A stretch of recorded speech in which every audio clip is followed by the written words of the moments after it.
আসসালামু আলাইকুম ওয়া রাহমাতুল্লাহি ওয়া বারাকাতুহু।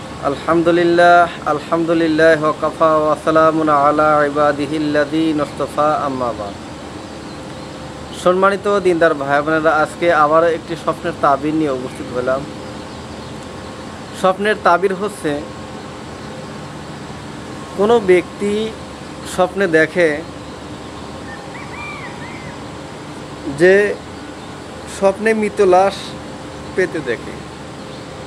কোনো ব্যক্তি স্বপ্নে দেখছে যে লাশ কি পেতে দেখে। সম্মানিত দিনদার ভাই বোনেরা, ভিডিওটা দেখার আগে একটা লাইক এবং সাবস্ক্রাইব করে নিন। ভিডিও না টেনে সুন্দরভাবে দেখতে থাকুন, অবশ্যই আপনার উপকার হবে। জি, সম্মানিত দিনদার ভাই বোনেরা, আমরা সারাদিন যেই কাজ করি না কেন, রাত্রে যখন ঘুমন্ত অবস্থায় যাই, তখন আমরা বিভিন্ন কিছু স্বপ্নে দেখি। কেউ আজব আজব ভয়ানক কিছু স্বপ্নে দেখি, কেউ ভালো কিছু দেখি। যদি আপনি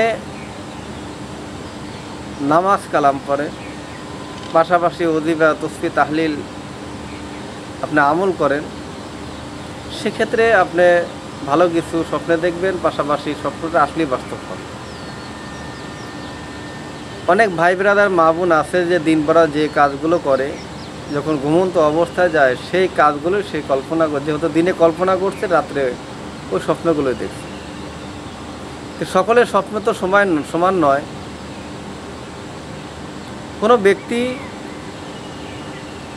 যদি স্বপ্নে দেখে যে মৃত লাশ পেতে দেখে, একটা লাশ কি দেখছে না, লাশ পেতে দেখছে, তার স্বপ্নের তাবির কি? এ সম্পর্কে তাবির হচ্ছে, তবে সে দুনিয়ার ধন সম্পদ লাভ করবে। আল্লাহ রাব্বুল আলামিন তাকে দুনিয়াতে প্রচুর ধন সম্পদ দিয়ে দিবে। এবং কেননা হাদিস শরীফে দুনিয়াকে মুর্দারের সঙ্গে তুলনা করা হয়েছে। কেননা হাদিস শরীফে দুনিয়াকে মুর্দারের সঙ্গে তুলনা করা হয়েছে। যদি কোনো ব্যক্তি স্বপ্নে দেখে যে মৃত লাশ পেতে দেখে, তবে সে দুনিয়ার ধন সম্পদ লাভ করবে। কেননা হাদিস শরীফে দুনিয়াকে মুর্দারের সঙ্গে তুলনা করা হয়েছে। জি, সম্মানিত দিনদার ভাই বোনেরা,